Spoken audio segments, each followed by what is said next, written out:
महापालिका से लेकर मंत्रालय तक, अपराधों से लेकर राजनीति तक, हर समस्या की रिपोर्ट कार्ड आपके लिए सीधा आपके मोबाइल फोन।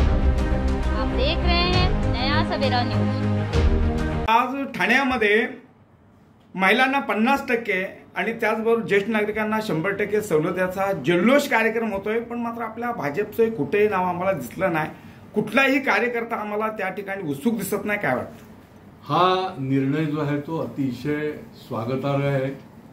गेली 5 वर्ष मी आणि भारतीय जनता पार्टी सातत्याने मागणीच करत होतो की आमच्या महिलांना देखील आपण सूट द्यावी। महाराष्ट्र शासनाने जशी दिली आहे, आता ती दिली आहे तशी या ठिकाणी टीएमटीने देखील द्यावी आणि ज्येष्ठ नागरिकांना सुद्धा द्यावी। त्यांना जे पासेस आहेत ते चांगल्या पद्धतीने कसे मिळतील, तत्परतेने कसे मिळतील हे देखील करावं। आणि त्याच्यामुळे या निर्णयाचं तर मी स्वागत करतो, कारण त्याचा मागणीचा पण पाठपुरावा आम्ही करत होतो। पण त्याचबरोबर आपण जे विचारलं आहे की भारतीय जनता पार्टीचं तिथले सदस्य दिसत नाही आहे। खरं म्हणजे भारतीय जनता पार्टीला हे नवीन नाही। आम्ही अखंड शिवसेनेच्या बरोबर पण 25-30 वर्षे या ठाणे जिल्ह्यात आहोत आणि आताही विभक्त झाल्यानंतर देखील आम्ही एका शिवसेनेच्या बरोबर आहोत। आणि याची सवय झालेली आहे भारतीय जनता पार्टीच्या ठाण्यातल्या कार्यकर्त्यांना की अशा पद्धतीचं एकतर्फी निर्णय, एकतर्फी धोरण, एकतर्फी कोणाला बोलवायचं नाही।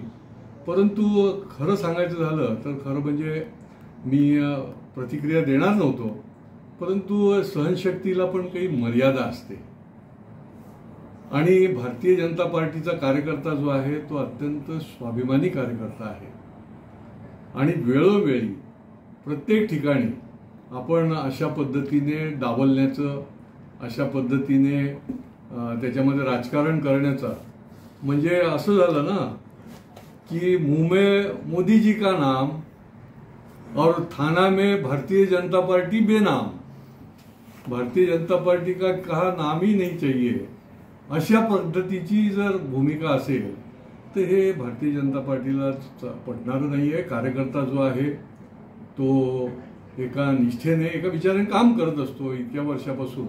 म्हणून मी सुरुवातीला म्हटलं की तशी तर सवय झाली आहे, परंतु त्याला पण एक मर्यादा असते आणि त्यामुळे अशी आपल्याला अनेक उदाहरणं मी देता येईल। आता या काळामध्ये घडलेलं शिवशाही चषक जो आहे तो देखील इकडचा मतदारसंघ सोडून तिकडे घेण्यात आला।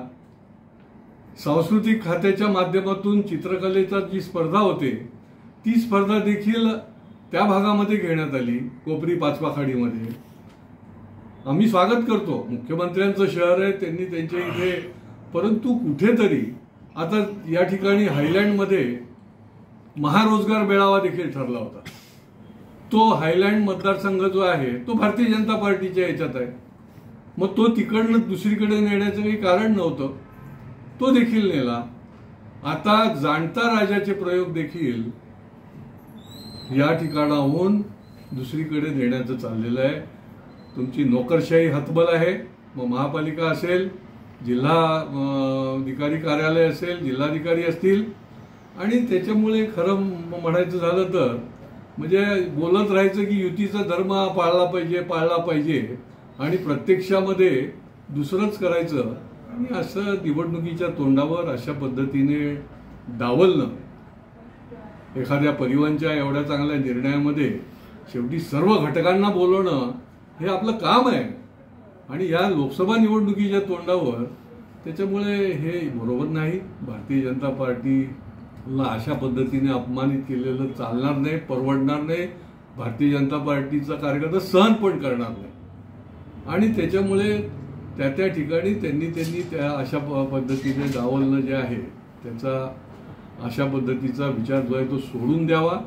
भारतीय जनता पार्टी याच्यामध्ये तीव्र शब्दामध्ये हे जे काही आताची जी विभक्त शिवसेना आहे ही देखील आम्हाला अशा पद्धतीने जर ते अप्रोच करत असतील तर ते भारतीय जनता पार्टी सहन करत नाही।